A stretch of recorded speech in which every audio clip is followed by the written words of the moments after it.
NEET को लेके एक फैसला आज सुप्रीम कोर्ट की स्तर से आई है। नीट में इस बार 24 लाख बच्चे परीक्षा दिए थे। कट ऑफ डेट में लगभग 13 लाख विद्यार्थी एग्जामिनेशन को क्वालिफाई किए।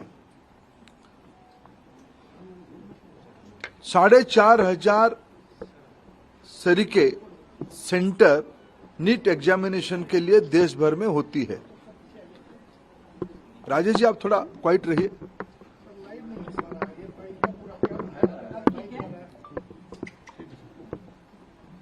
साढ़े 4,500 सेंटर देश भर में होती है।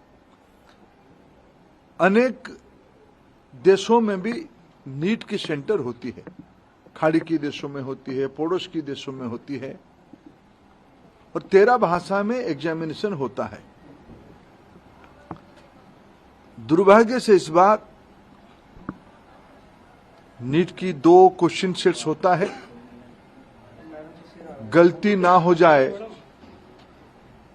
इसीलिए चुनाव एग्जामिनेशन के दिन ही सूचित किया जाता है। क्वेश्चन सेट ए या बी को यूज किया जाएगा, आइदर ऑफ द वन।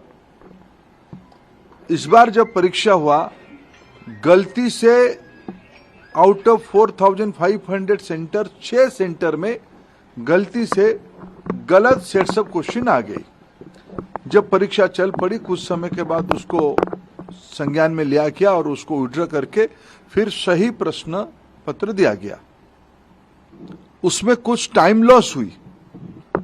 उन 6 सेंटर में लगभग 1563 स्टूडेंट उसमें परीक्षा दे रहे थे। उनके मन में आया कि भाई ये हमारी साथ थोड़ा अन्याय हुई है, हमारी टाइम लॉस हुई है, हमारे लिए कुछ सोचनी चाहिए।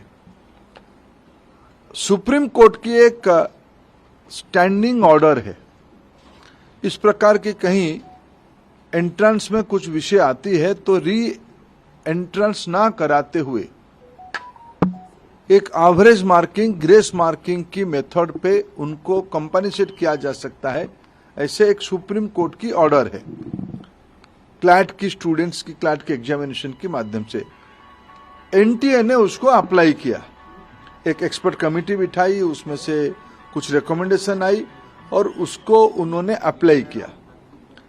उसके बाद देखा गया कि कुछ विद्यार्थियों की नंबर 100% हो गई। उनकी जो एवरेजिंग किया गया, उनको जो ग्रेस मार्क दिया गया, उसमें कुछ विद्यार्थियों की नंबर 100% हो गई। इसमें भी फिर कुछ लोग कोर्ट पे गए। पहले कुछ लोग कोर्ट पे गए थे कि हमारी टाइम लॉस हुई। कोर्ट ने ऑर्डर दिया तो एनटीए को उसमें एक किस ग्रेस मार्किंग की प्रैक्टिस को अपनाना पड़ा, पद्धति को अपनाना पड़ा। फिर जब ग्रेस मार्किंग में कुछ विद्यार्थियों की नंबर 100% हो गई, तब फिर कुछ लोग कोर्ट पे गए। उस बीच में एनटीए ने फिर एक एक्सपर्ट कमेटी बिठाई, एकेडमिक्स कमेटी बिठाई। उन्होंने कुछ सोच समझ किया और कोर्ट ने आज उस कमेटी के ऑब्जर्वेशन को देखते हुए आज ऑनरेबल सुप्रीम कोर्ट ने स्पष्ट किया है उन 1563 स्टूडेंट्स को री एग्जामिनेशन का अपॉर्चुनिटी दिया जाए। 23 जून को 1563 स्टूडेंट को दोबारा नीट एग्जामिनेशन का ऑप्शन उनके सामने दिया जाएगा। वो परीक्षा दे सकते हैं, नहीं तो जो उनको ओरिजिनल परीक्षा की जो नंबर है उनको वो परीक्षा उसको भी ऑप्ट कर सकते हैं। नहीं तो अगर उनको उसमें ना देके और एक चांस लेना है तो वो 23 जून को एक बार परीक्षा भी दे सकते, जो चाहेगा। ये आज सुप्रीम कोर्ट के एक बहुत स्पष्टता के साथ ऑर्डर आई है, उसको मैं स्वागत भी करता हूं।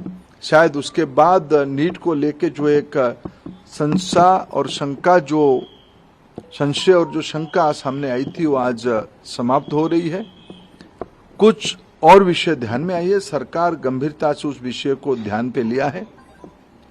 हमें पूरा पारदर्शिता कुछ विषय क्वेश्चन लीक की भी आई है, कुछ रिट पिटीशन उसके ऊपर भी लगी और सुप्रीम कोर्ट की संज्ञान में है, उसके ऊपर भी सरकार अपना स्पष्ट मत रखेगा।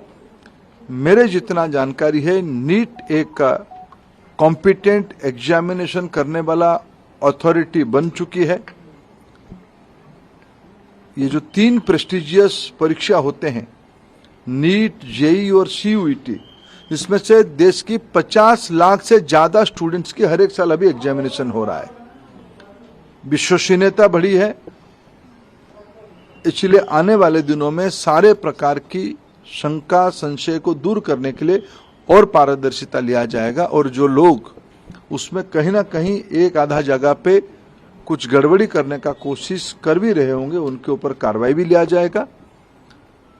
और सुप्रीम कोर्ट की जो लार्जर प्रश्न सुप्रीम कोर्ट के सामने है, सरकार अपना मत उसमें से स्पष्ट रखेगी। जिसकी वजह से बच्चों को खामियाजा उठाना पड़ रहा है, क्या उनके ऊपर कोई कार्रवाई होगी? प्रियंका गांधी भी इसको लेकर ट्वीट वगैरह कर रही हैं। देखो, आज सुप्रीम कोर्ट की ऑर्डर के बाद इसमें जो लोग अनावश्यक राजनीति करना चाहते हैं वो संशय खत्म होते। फिर मैं कहना चाहता हूं, 24 लाख बच्चे परीक्षा देते हैं, उनमें से 13 लाख बच्चे उत्तीर्ण होते हैं कट ऑफ डेट के ऊपर।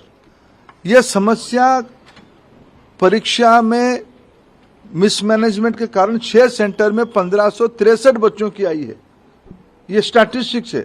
उसके ऊपर भी सुप्रीम कोर्ट की एक मॉडल को हमने अपनाया, उसमें भी कुछ लोग कोर्ट पे गए। आज कोर्ट ने उस फैसला को स्पष्ट किया है, उनको री एग्जामिनेशन कर दिया जाएगा। इसलिए इसमें कोई संशय और शंका की गुंजाइश नहीं है।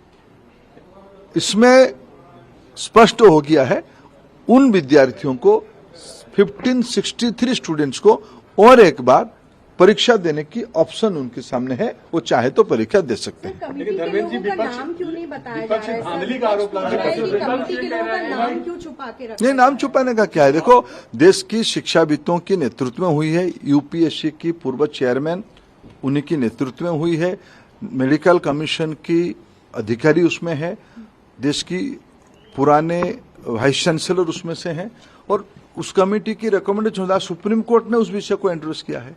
सुप्रीम कोर्ट कहने के बाद आगे और कुछ विषय रहती नहीं है। आदरणीय जज ने सारा पक्ष को लिया है। देखो, विपक्ष के पास कोई मुद्दा है नहीं।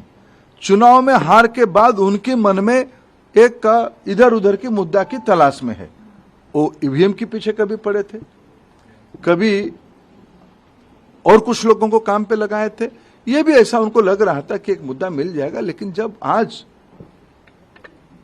परामर्श और रिकमेंडेशन कोई भी दे, फाइनली जजमेंट तो सुप्रीम कोर्ट ने ही तो दिया ना। तो इसलिए इस विषय को कोई यूपीएससी की पूर्व चेयरमैन या मेडिकल कमीशन की, एनएमसी की कोई अधिकारी या कोई वाइस चांसलर, तो कोई लुकी छुपी नाम नहीं ना। हमारे देश की शिक्षाविद है, क्रेडिबल शिक्षाविद है, लेकिन वो रिकमेंडेशन था, फाइनली उसको उस रिकमेंडेशन के बियॉन्ड जाके सुप्रीम कोर्ट ने आज कहा है कि 1563 बच्चों को री एग्जामिनेशन का ऑप्शन दे दिया जाए। उसके बाद कोई शंका नहीं बचती है। देखो, पेपर लीक की हमारे पास कोई जानकारी नहीं है। मैंने उस रीट पिटीशन को अनुध्यान कराया, कोई भी एक भी जगह पे प्रमाण नहीं है। एक एलिगेशन पेपर लीक हुआ है, कहां है प्रमाण हुआ है? एक दो चीजों की न्यूज आइटम पे अगर प्रमाण आधारित होता है तब कोर्ट उसको विचार करेगी, सरकार अपना पक्ष रखेगी। वो कोर्ट में 8 जुलाई को चर्चा भी होगी, वो कोर्ट के सामने है। एनटीए मैं जब कह रहा हूं कि हर एक साल एनटीए आज इतना बड़ा हो चुका है, 13 भाषा, अनेक विदेश में भी, देश की 4500-5000 सेंटर्स में 50 लाख विद्यार्थियों की एग्जामिनेशन, 2-3 बड़े बड़े एग्जामिनेशन की होती है। इसलिए कोई संदेह के कारण नहीं है। हम सब, हमारी बच्चों को और पारदर्शिता लाया जाए, उसकी जो कुछ सुधार की विषय आएगा वो भी कर लेंगे।